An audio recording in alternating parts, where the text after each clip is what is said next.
Well, again, my name is Amy, and I'm with the Southeast Kansas Library System, and I just want to introduce our guest today and let him get started. He's the former executive director of ALA's Office for Intellectual Freedom and the Freedom to Read Foundation, and he's the author of The New Inquisition, Understanding and Managing Intellectual Freedom Challenges. We have had a lot of those recently. Ooh. He was a public library director for many years, including 24 years as director of the Douglas County Libraries in Colorado. And he's a weekly newspaper columnist and cable TV host. He has written, spoken, and consulted on leadership and organizational development, community engagement, and the future of libraries. So please welcome Jamie LaRue. Thank you, Jamie. Well, thank you so much, Amy. I appreciate that. So I'm going to try to share my screen. So give me just a moment here. That is not it. Let's try again.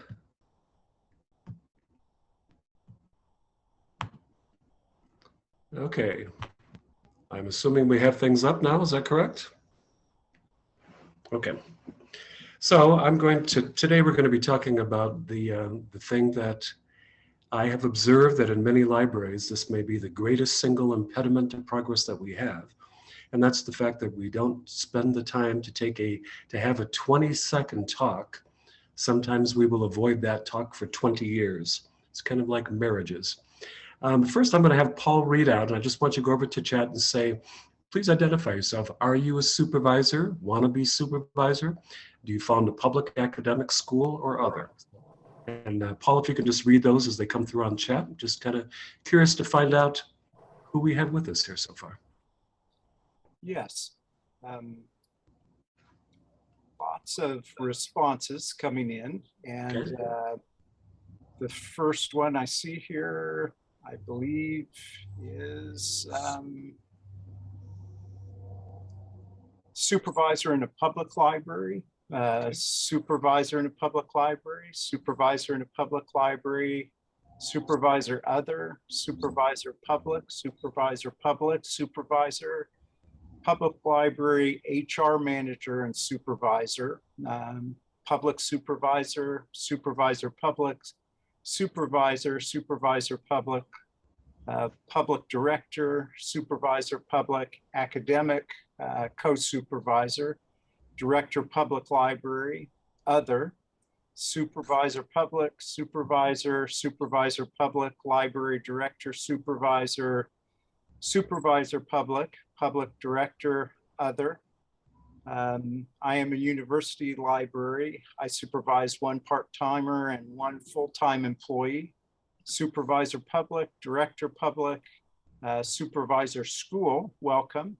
Supervisor other, 20-hour week librarian, supervisor other, supervisors public library, director public, director public, director. Okay, Paul, Yes, that kind of gives me sense. So yeah, it's mostly public supervisors, but to be honest, and I've been in academic library too, and I have volunteered in school libraries, I don't think that the principles are much different.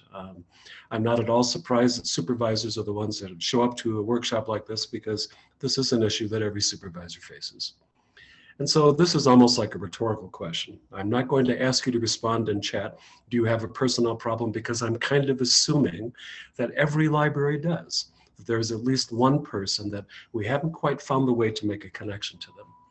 So what we want to kind of get after today, and I'll leave you this kind of other thing at the end if you want to chime in. I may have the chance to address some additional things with questions, but we're going to help you kind of define problem behaviors and really focus on a very specific behavioral description for problems. We're going to try to clarify some of the supervisor responsibilities, and I'm going to give you a template that I experienced myself as the recipient to begin to address some of these problems. And just if you want to take a moment and type in, is there anything else that you hoped that I would kind of touch on? No promises right up front because we have a little bit of content to get through, but if you have something else that you're really hoping for some insight on, go ahead and type that into the chat, and Paul, I'll give you a chance to read those out to me. And maybe these first three are enough to get us going. Okay, I'm not hearing any, but I'll check back with you here in a bit. So again, this is a chat thing. If you have a happy and productive employment, how do you recognize them? What are their characteristics? So just start typing in the traits. How do you know if somebody is engaged and doing well?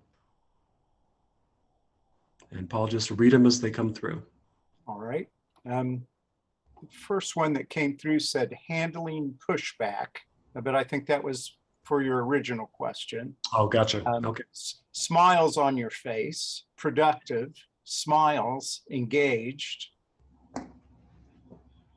happy, pleasant, offering ideas, not complaining, come to work on time, working together, offering ideas, eye contact, they are enthusiastic, content, happy, reaches out to patrons. Okay, so that's a wonderful, good starting list. People are authentic, they are engaged, you can see them enthusiastic about their work. And so, you know, there are different ideas about how do you get a happy employee. One of them is you hire happy people and stay out of their way. And then the other one is that business about setting a culture for an organization is to acknowledge the behaviors that you want to see. So if somebody is doing really well and they're happy and they're engaged, how do you reward them? And part of that is that you reward them by giving them additional challenges that enable them to grow. But it might also be that you don't want to just keep piling everything on the 2 or 3 really happy people you've got that are productive, because then you may wind up overburdening them and burning them out. And so that gets to this last kind of notion, is that all of us, because we are human beings, occasionally run into troubles. Sometimes we need help. And it could be that there are work changes that are going on in the organization. It could be that there are personal changes that are going on. But when that happens, we have to figure out a way to step in and help an unhappy employee find their way back to their own good graces. And so no one had any difficulty saying exactly what kinds of behaviors they were looking for or how they could tell if someone was happy. And if that's so easy, then why do we spend 90% of our time with 10% of our most troublesome employees? I should stop here and tell one of my favorite stories. I had a friend of mine came in to be a director in a place that was very, very dispirited, very negative. And one of the things that she said is, you know, I just learned that if I spend my time with the people who are happy, I'm happier. And she touched on something very important in an organization, which is that where she started to work, everybody was so negative that that's kind of how they got the attention of the director. And so if you could come in and complain about something, then she would spend time with you. And my friend flipped that around. So if you came in and you were excited and interested, she had all the time in the world for you. And if you were unhappy, she would push you back to the supervisor to say, try to work this out. Well, I think that there are 2 kinds of issues that we're going to deal with. And the one that typically when I start talking about having a frank, crucial conversation with some of your staff, the focus is on the employee behavior. And typically you know if someone is not working well because you take a look at their evaluations, assuming that you follow the best practice of annual evaluations or at least some sort of regular check-in, and they're just undistinguished. Nothing pops out as you really on task here. They are unresponsive to challenge or to change. They're just mediocre. They provide service, but it's not great customer service. It's okay. Or sometimes you find someone who is genuinely toxic and they're bad at some aspect of their job, or they're really bad at this. And just like all other human beings, when supervisors get together to talk about this, we have lots and lots of stories about employees who have misbehaved. But here's the other side of this. I really feel that far too often, someone will come in and seek some consulting around the fact that they think they have to fire somebody. And they start at the end like, you've done all these things wrong.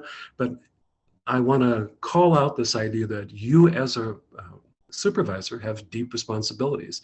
Did you in fact provide a clear job description that said what the work was actually going to engage?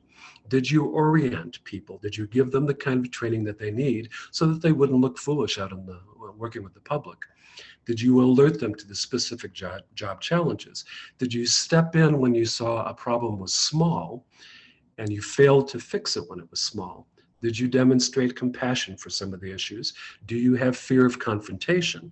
Many people in our profession, many people in helping professions don't like confrontation. We want people to feel good.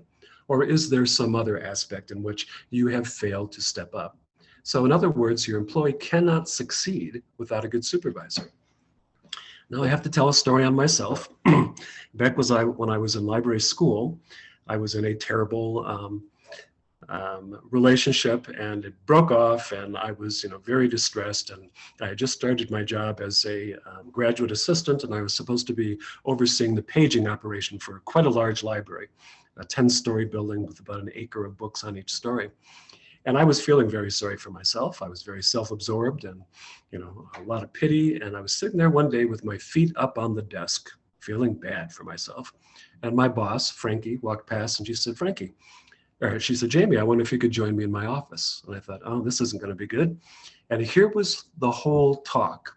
Frankie sat down behind her desk as I stood in front of the desk. And she said, every year, I have to make a decision about who gets these positions, who gets these graduate assistantships. And I am looking for someone who is engaged, who is curious, who wants to do the work, who is, wants to throw themselves in and find out what's going on around here. If this is going to be a job where someone is going to learn and come out as a librarian, I want to see them engaged. Right now, she said, Jamie, that isn't you. This is not the first time I've walked past in the past week and seen you with your feet up on the desk. So what I want you to do is to think about how you would like to be at the job and come back and talk to me next Tuesday at 10 o'clock. And that ended the meeting. It was about 20 seconds. And it was such a wake-up call to me. Notice that at no time did Frankie raise her voice to me. This was not peeling back over years and years of difficulties or trying to submit that there was something about me that was wrong. She began by stating clear expectations and then gave me a very specific behavioral observation. This is not the first time I've seen you with your feet up on the desk. Now, what am I supposed to say? Those weren't my feet. It's caught me dead to rights, and it's the kind of thing that specific behavior is incontrovertible. Yes, I had my feet on the desk. Yes, I can understand why you would say that's not the behavior of an excited, enthusiastic, committed to learning employee. I was so distressed by that, and I felt so ashamed by her comments to me that I didn't wait the week that I was supposed to wait. I went back the next day and I said, Frankie, I am so sorry. You are quite right that I am not living up to the job that I know you want me to do, and I hope to prove to you that I'm worthy of the job. And I committed myself to that job, and she did reappoint me when it came time to do that. And I actually sought her out about 3 years later, and I said, I wanted to thank you, Frankie, because that 20-second talk where you didn't ask me to explain myself, you didn't make big accusations, it was just as direct and pointed and clear as it could be, probably saved my career. You reminded me that the world isn't about me. The job isn't supposed to be a place where I get to go and mope around. I am being paid to do work, and you told me what you expected me to do. I think she saved my career. Now move forward. So it's some years later, I am now the director of a library. We formed an independent library district. We started to have a bunch of promises. We did lots and lots of strategic planning and thinking. And finally, we got to a point where I thought we mostly shared a vision for what the future of the library was supposed to be. And at that time, the idea was that we had a couple of neighborhood libraries that we really wanted to make, feel very bookstore-like, meaning the books would show up on the same day they showed up in the bookstores, but cataloged and ready to go. And we had spent a lot of time talking to staff about this. And I woke up at 2 o'clock in the morning one day and realized that 6 members of my staff were holding the library hostage. These were people in reasonably good positions. They were branch managers or above. At this time, our organization had grown from the 14 staff members that they had when I got there to a post-district, at this point, about 100 people in the library. We eventually grew to 350. But what concerned me when I woke up, my nightmare, was that I had allowed these 6 people to hold the organization hostage. They had talked a lot about their disagreement with the direction of the library, but we made the decision to proceed, and then they were doing this kind of quiet sabotage. So I I went then back as the director of the organization, and I pulled all of my kind of key staff, and I said, all right, you're supervisors, and I want to do this reality check. Have we been clear about where we're going with the library? Have we been obvious and consistent and transparent that this is where we want to go? And all my supervisors said, yeah, I think so. And I said, well, say it back to me. What do you feel the message that we have been communicating? And they managed to do that very clearly. And I said, now I also want to do something else. I want to say, am I right? The reality check piece of this is, here's why I think these people are holding us hostage. And I would describe the specific behaviors. And I said, is it me? Or do you folks agree that this, in fact, is a sabotage of where our organization has decided to go? And they said, no, we have to agree that that's right. And I said, okay, well, here's the deal. We can't afford to be sabotaged. We can't afford to allow the organization to be held hostage. And we're going to solve this. And we're not going to solve it in 6 years or in 6 months. We're going to try to do it in 6 weeks. And we're going to lay out, we together are going to be this kind of a mutual support group. And we're going to talk through the issues about how to have this essential conversation with somebody who is holding the organization hostage. And so in the first week, we said, well, let's talk about this. What are we looking for? And we went through all of those things that you folks began with. How do you tell if somebody's happy? How do you tell if they're engaged? If someone is always in late, they are never smiling, they are surly, they don't respond to customer requests, you got a problem. So we are looking for someone who is enthusiastic, learning, they're interested in learning, they are collaborative, and it'd be nice if they had a sense of humor and tolerance, enthusiasm. And so then I asked this question. We had our HR person was in the room, and I said, do we have the right to expect that people can be happy? And he said, no, we can't. But we can expect them to be polite. And we can expect them, and we can grade them and reward them and deploy them around the library based on their skills and abilities. We can expect them to be polite. And ultimately, if we have been clear to somebody, as we are required to be as supervisors, they're working for pay. And if they're going to take the pay, then we have the right to expect that they're going to do the job as we have called it out.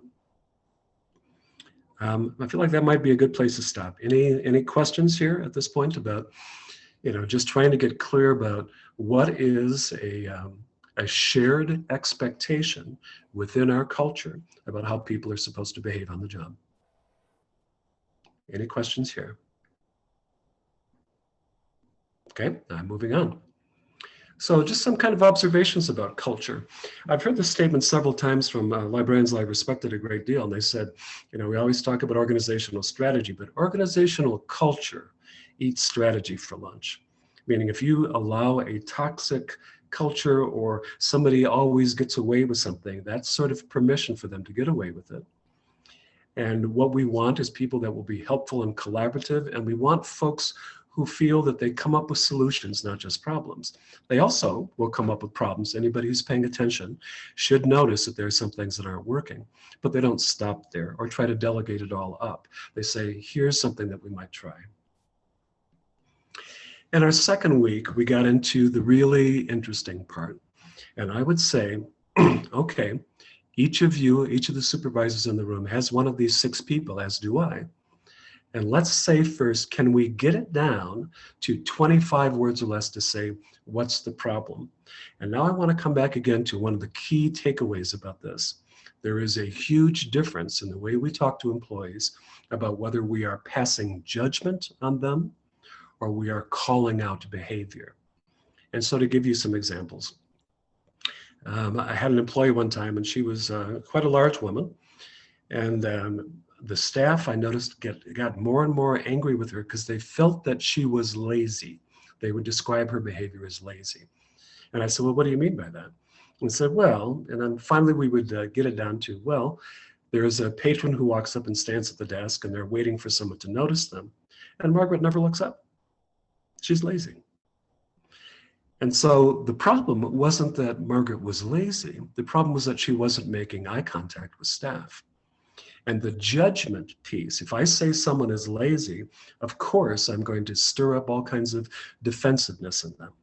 And that's why it's really, really important to get it down to say, I don't want to just say you're bad, because now I'm making a judgment about you as a person. I want to clarify what the behavior is. And so again, to recast in this kind of format, if I were to say, Margaret, my expectation for the job is that no one who walks up to the desk has to wait longer than 30 seconds for someone to smile at them and make eye contact. And that means your behavior has to be you're constantly lifting up your head to look around and catch things. It's a habit. Is that something you can adopt? Same thing if I say, if Frankie had said to me, you just don't want to work, I could say, well, that's not fair. I do want to work, but just I have some issues here. The behavior was the specific thing. You are sitting here with your feet on the desk. And so I can't overemphasize this enough, is that this is the toughest thing. And I'm going to let this one float a little bit to see how it happens. Feel free to type in. Again, you may want to say this is confidential, or I just assume you're asking for a friend, or this is for a place where you used to work and there was somebody there. And I want you to begin to try to describe what the concern is. If you have someone that, let's say, you think this person at the place where I used to work really should have been fired. What was the problem? And see if you can do that in 25 words or less without introducing those judgment words. You are mean, you are lazy, you are unprofessional, and getting as specific as you can about specific behaviors.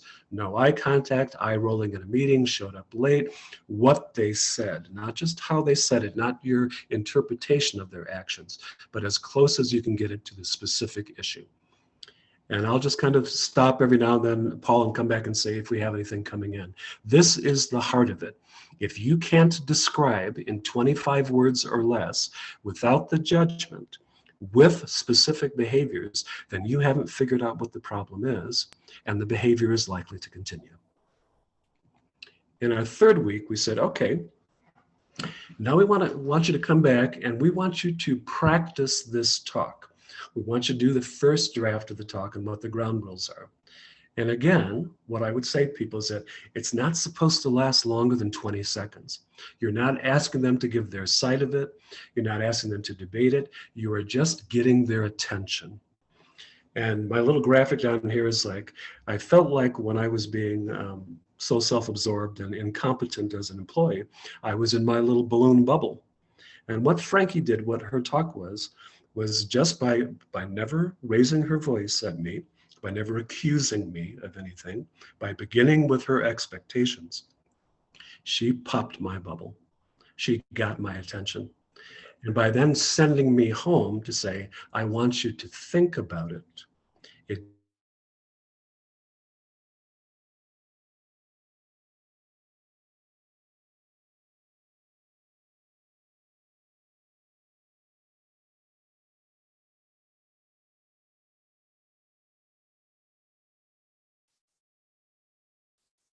around and have them give 3 times, and then we're going to sit down and debrief this.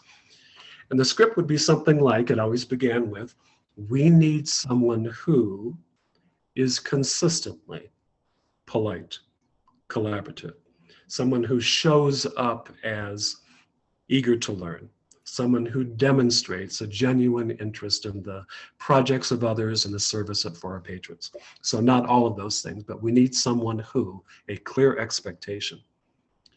The next thing is, right now, that's not you. You can see I just swiped this from Frankie, and that's the specific behavior.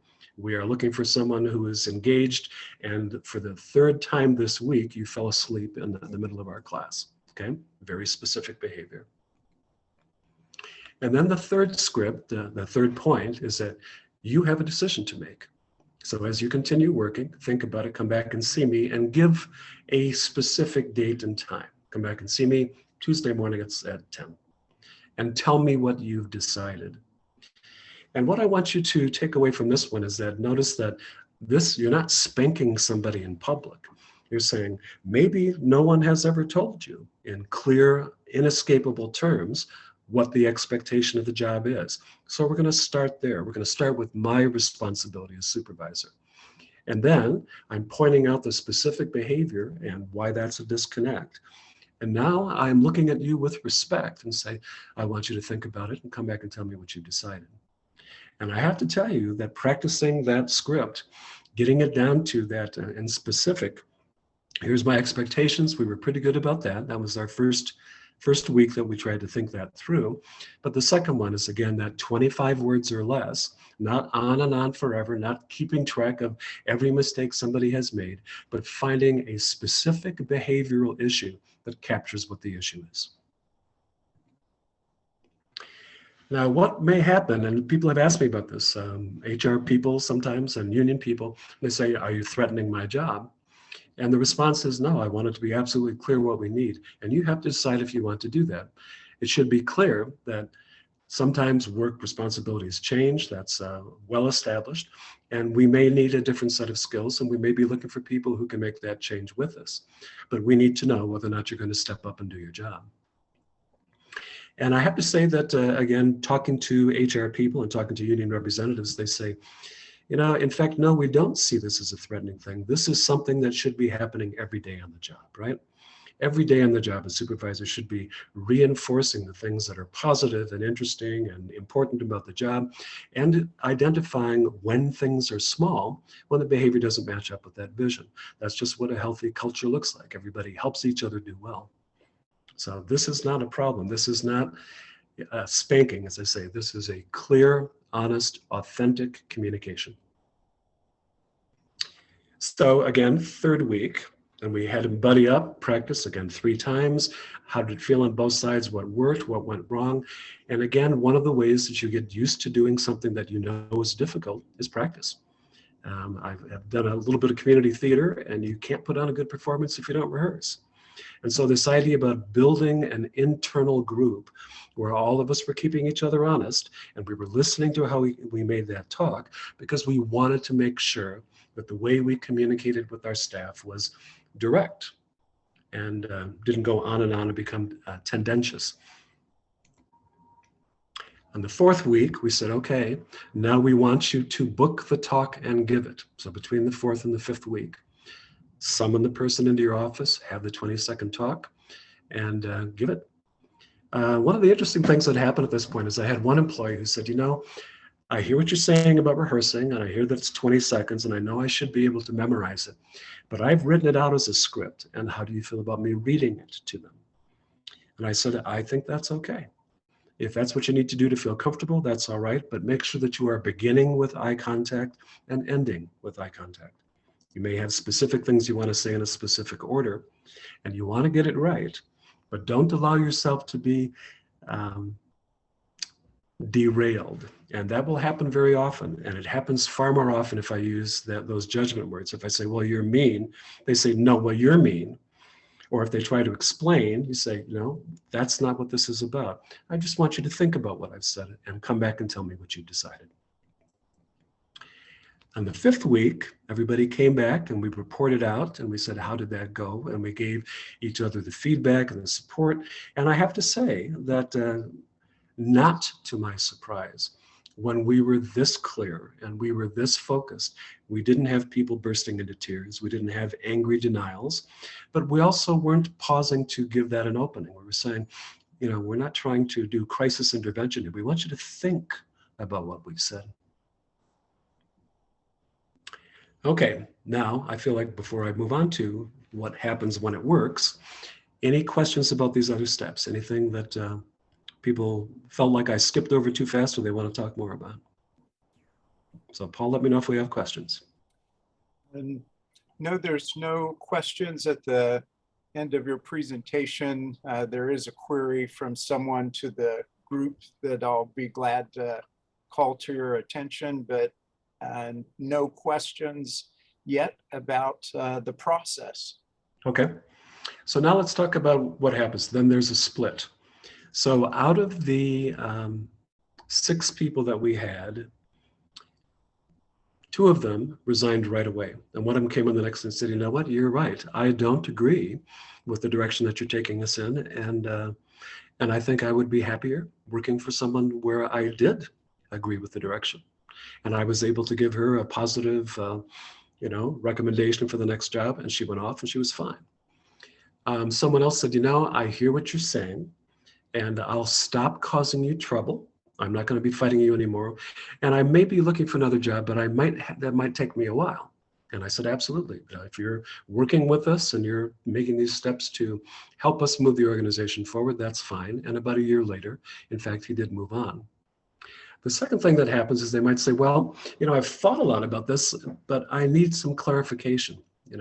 When you talked about this aspect of, here's your expectation, I thought I was doing that. And does my behavior really contradict that? And so there might be a follow-up conversation. And in one case, we had that. They might say, okay, I get it. And they commit to change. That's what I did with Frankie. I said, you got my attention. I was in the wrong. I'm going to amend my behavior and I'm going to try to live up to that. I had one person who committed to doing that. A year later, she went back to old behavior and she wound up being fired. But for a year, we got one more years of good work out of her. And then, of course, there's the other one where it's not so much, they just don't really respond. They could try or look like they're trying and fail. There could be passive aggressive. Oh, I totally agree. Yes, I'll really do that. And then do something like the bare minimum to get by. Or in some cases, there's overt resistance. And I know that of all the places that we have worked, we can think of plenty of cases like this. The try and fails one who said, well, you thought they were working hard. And the other one is like, they pretend to be a good worker, but in fact, that sabotage continues. And then in some cases, and again, I've been in libraries, worked in libraries where people got away with the most outrageous behavior for years because nobody called them on it. And when that happens, then you're in HR protocols. So that first candid conversation, this first 20-second talk that you give with somebody, that's to get their attention, that's to be authentic with them, that's to have that frank discussion, that's to own up to your own responsibilities, to specify your expectations. But if it doesn't work, you're starting from the point after that conversation. So now if you say, okay, well, you came in after we talked about the importance of eye contact at the circulation desk, and I'm not seeing any change. So now you have a formal warning. I am looking for you to amend that behavior.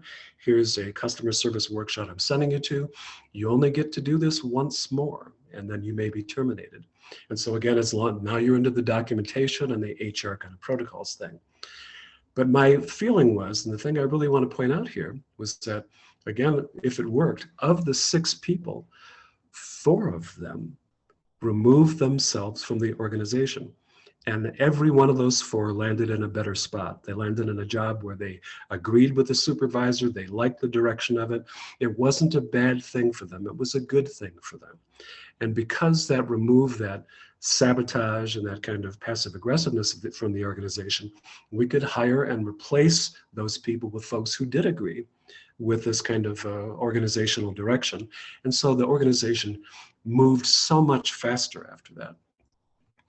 My point is, when you have this conversation, often, I'm going to say more than half of the time, assuming you are authentic, assuming you are clear, they will do the right thing. They'll say, you're right. I'm not, this is not the right spot for me. I'm not happy here. I'll look for another spot. That makes it worth doing just for that reason. This HR protocol stuff, when you're doing the formal warnings and you're watching people and you're trying to just nail down their behavior and get them to either commit or leave, that's not pleasant stuff. Why not try a 20-second talk first to appeal to somebody's better nature and the notion that maybe having this called out to them is all that they need to turn it around. I also believe that by the time you get to this problem, you're having this conversation because things are really bad, it's rare that you can save any of the employees. And in fact, 2 years after this, I had 4 who decided to leave. I had 1 who said she would change and did for a year and then went back.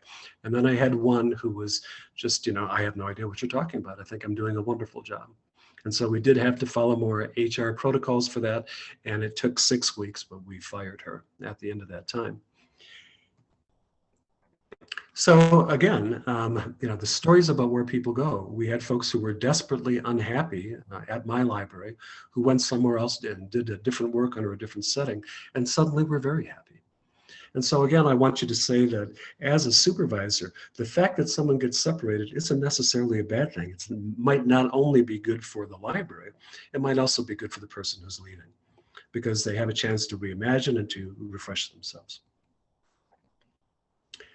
So I feel like, again, this is a spot, Paul, where I want to stop. You said you had something that was sort of a general comment. What was that? Yes, actually 3 comments, but I'm going to ask Amy to share her comment, which was shared with her anonymously at first, and then we'll go to the other 2 comments.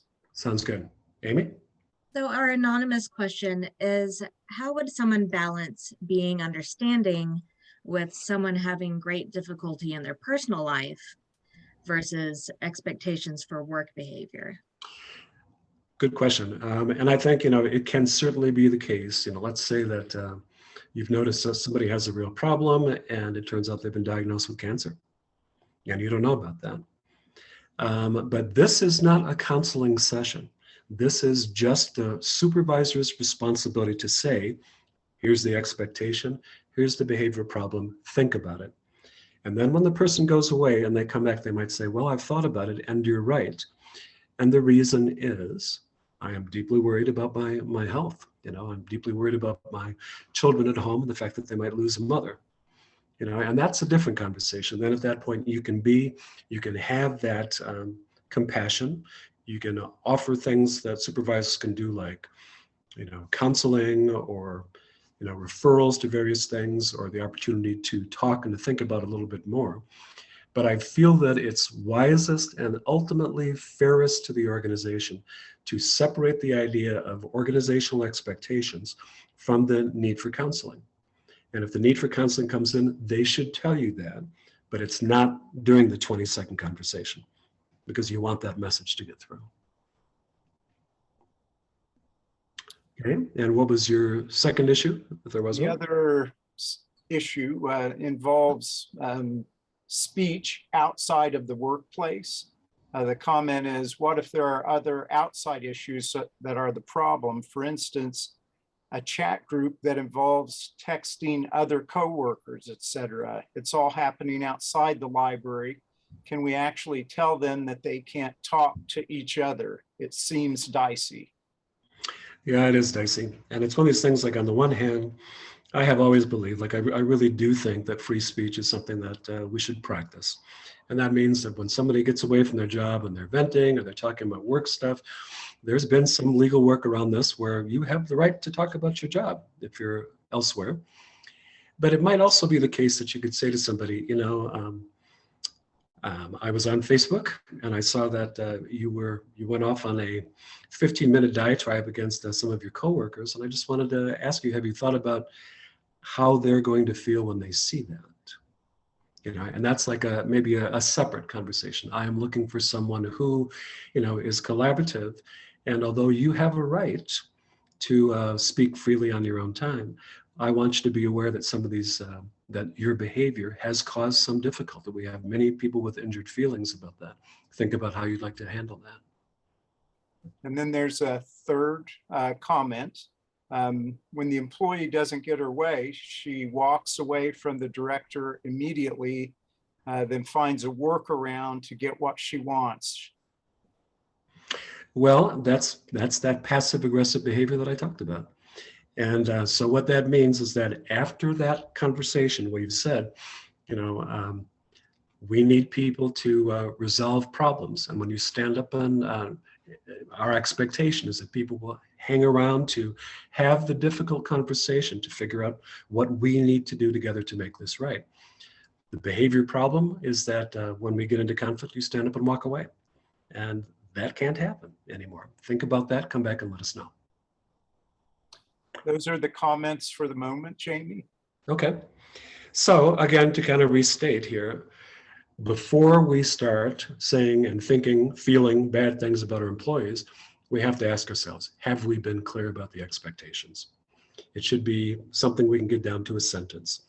Can we describe the difficult behavior? And again, remember, you're not trying to pass judgment on a person. You're just trying to describe how someone's specific behavior doesn't match up with the expectation. Be calm and respectful. Again, the notion here is that there's nothing worse than being hauled into an office and being yelled at. And I think it's completely inappropriate in any kind of an organization. Be calm and be respectful. Be concise and fair. And I cannot emphasize enough to say rehearse, rehearse, rehearse. And that means you actually have to do it. So I want to go all the way back now before we get to additional questions, because I want to give you folks some practice on this.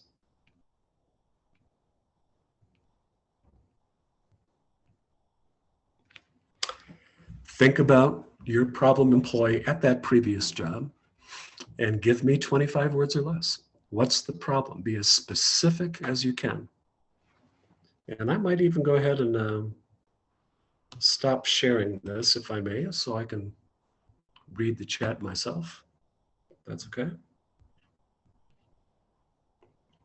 Okay, so now I'm looking for those 25 words.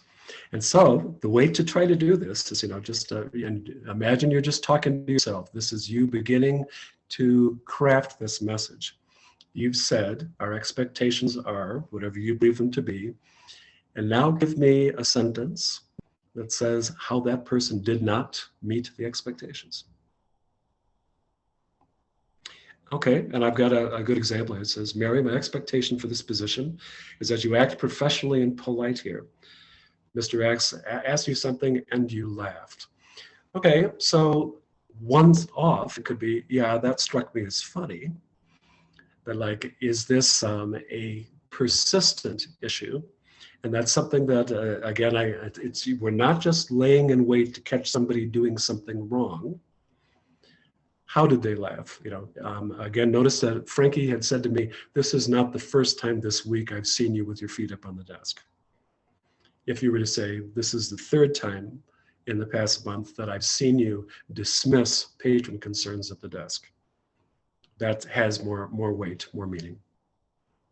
So good first draft though, and that's exactly what it takes. We have to keep trying and refining this before it gets clear enough. Okay, thank you for going, Barbara. Who else wants to describe an employee at another job that they had who should have been fired? And I really think this is the hardest part.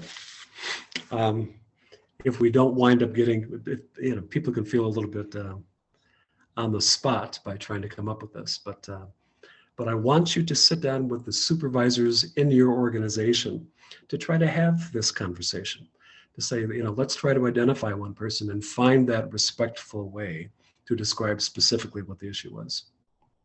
Okay, and here's another one. We need employees to consistently report for scheduled shifts. That's a very clear expectation. Over the last 2 weeks, you've called in at the last minute for 6 of your 8 shifts. Are you able to commit to your schedule, or do we need to revisit your availability? Okay, so that's a good setup. The expectation is clear. It's a good definition of the behavior.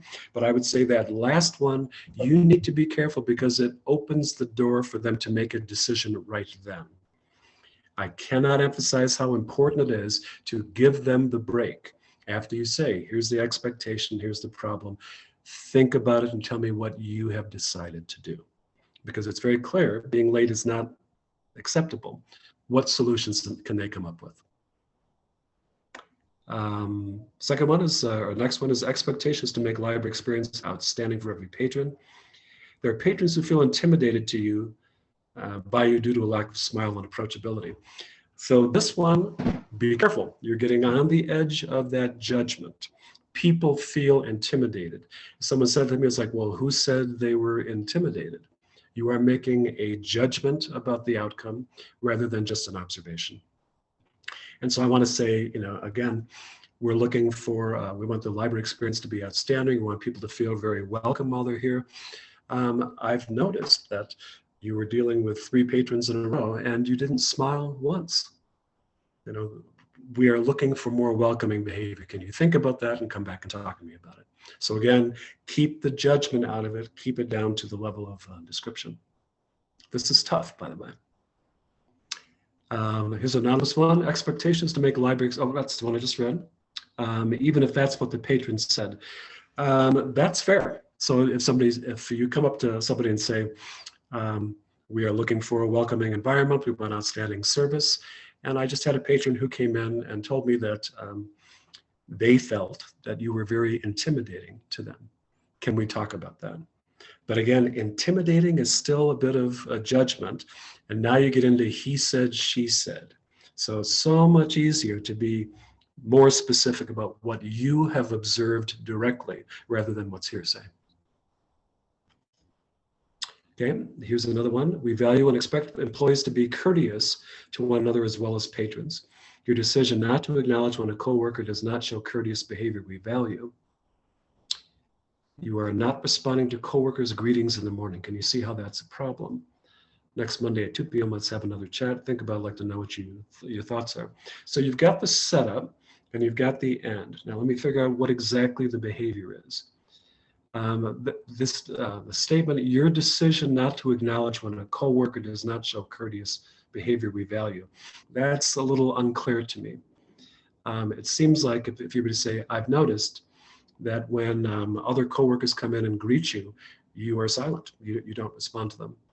Well, if you can think about that behavior, so then you're fine. Just get it down to a clear, shorter description of the specific behavior that you observed and why you think that's an issue.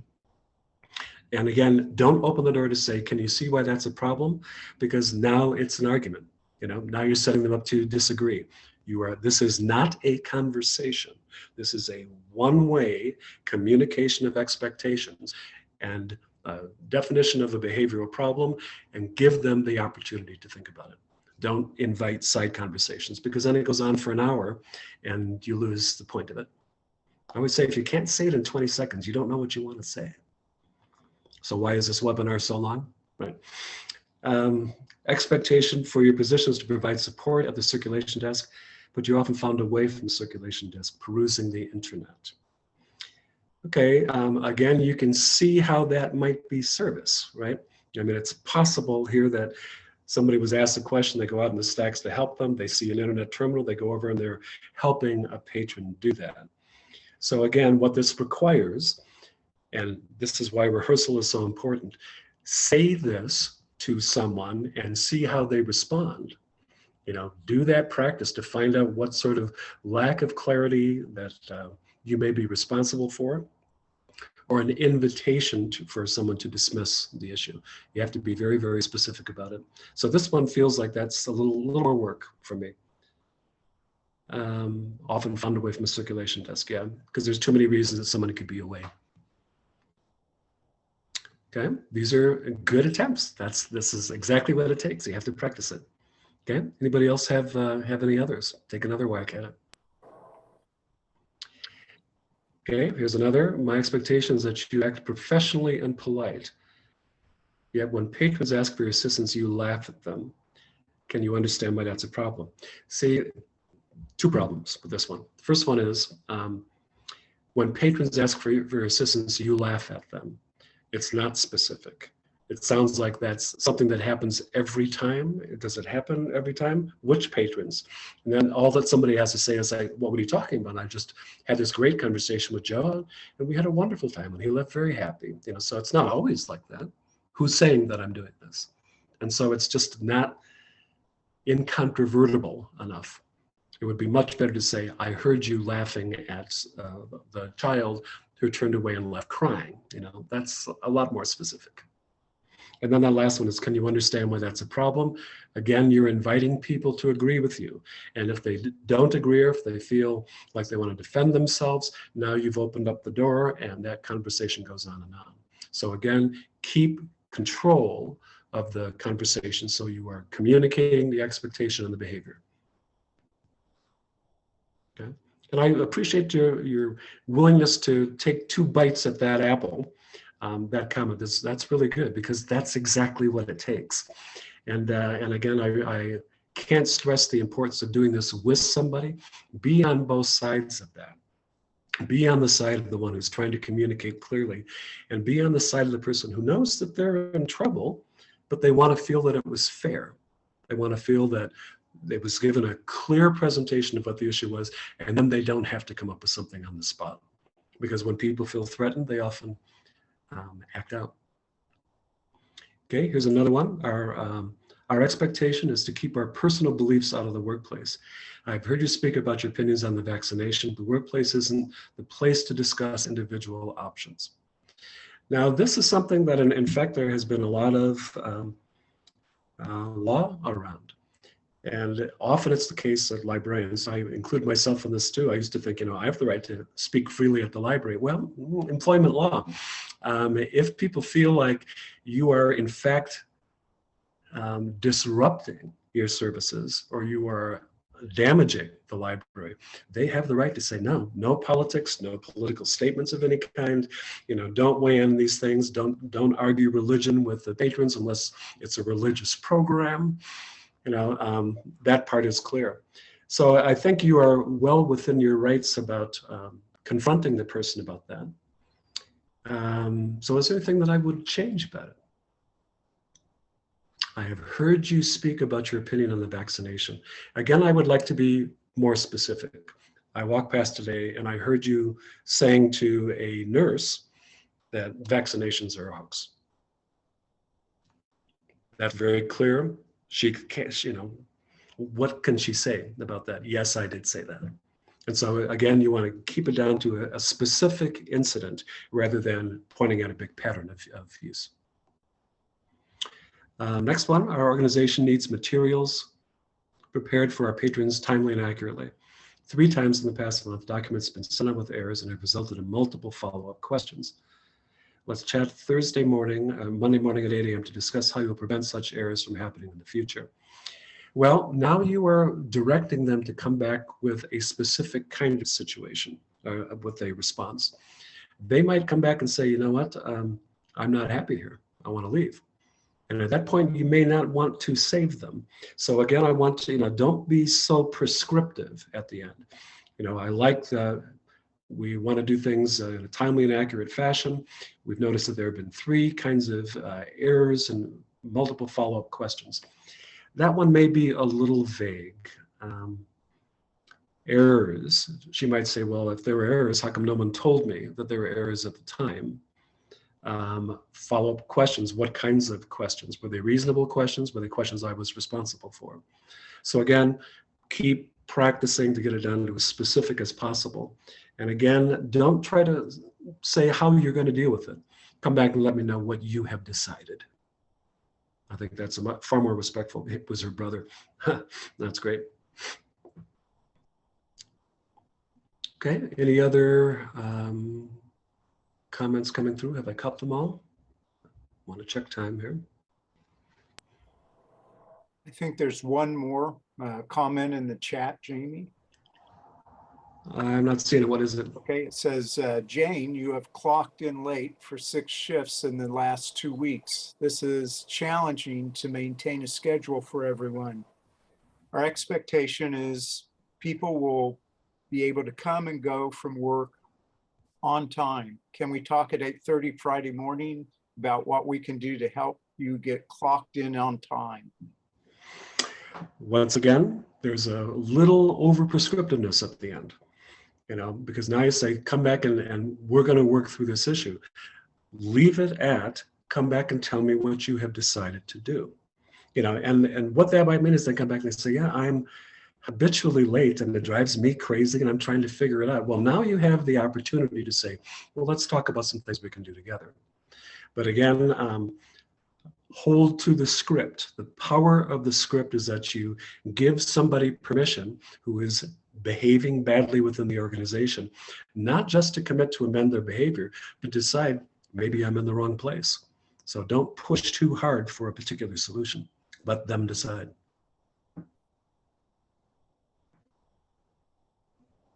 Okay, do we have anything else or any other questions about this process?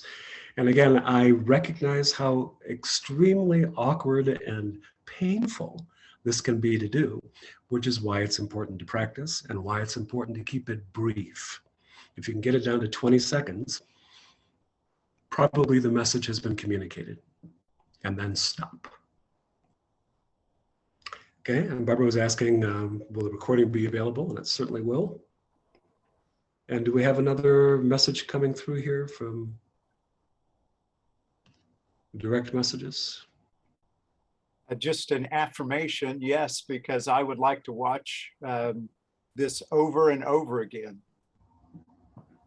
Well, I'm relieved. That's good. So any suggestions for the non-supervisory who recognize issues with their coworkers that they feel strongly should be addressed? You know, and yeah, this again is a cultural question about how do you resolve conflict within a staff. The clearest one that I have found is to say, my expectation is that you will have a conversation with each other to resolve problems at the lowest level possible. If they try that and it doesn't work, then it's like, then you take it to a supervisor. And so then you're left with this issue. Suppose somebody says, you know, I had you know, my coworker here keeps stealing supplies. Now you have to say, well, how do I know this? And if you're going to confront somebody with this, it has to be something that is incontrovertible. And if it's just hearsay, this puts you in a very awkward position of, again, he said, she said. So again, recognize that if you take an issue like this to a supervisor to say, I'm kind of tattling on somebody who's misbehaving, there has to be evidence. There has to be some way to verify that that happened. There is a comment, how might you use this talk when dealing with a challenging board member? Yeah, that's a whole separate talk because you don't have the HR resources on this, and they're not technically employees reporting to a supervisor. You know, it's really more the other way around. They are your supervisors. I think that there are lots of ways to do this, and I think that there's, you know, I once had a rogue board member who was creating all kinds of difficulties. When she got on the board, her first meeting was, there is a big personnel problem at one of our libraries. And I, of course, noticed that. And I said to her, you know, can we have lunch? And let's go out and talk about that. So we went out to lunch and she said, well, I don't want to get her in trouble. You know, I promised I wouldn't reveal her, but there's really a bad problem. I said, well, what's the problem? She says, well, I can't tell you. So I went back and I tried to figure out what it was and couldn't hear that anything was going on. None of the supervisors knew about it. No branch managers knew about it. And she went to the next board meeting and said, you know, that problem is getting worse.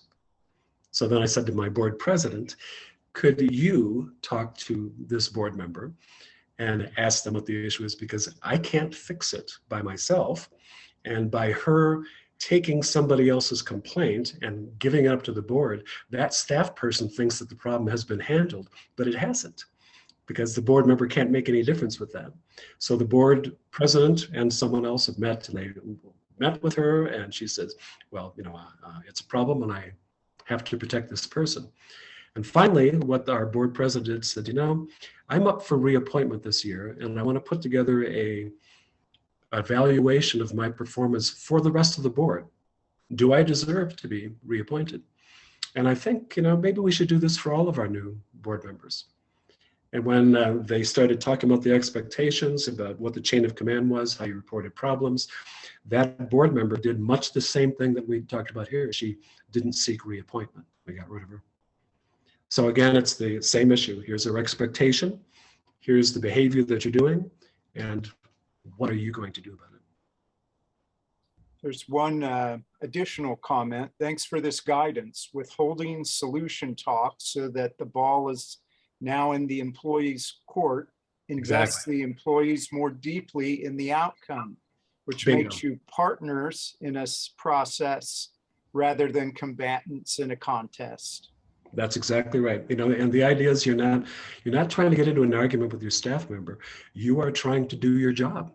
And the job is to ensure that the organization runs effectively. And if somebody doesn't, it is a responsibility of the supervisor to communicate that information.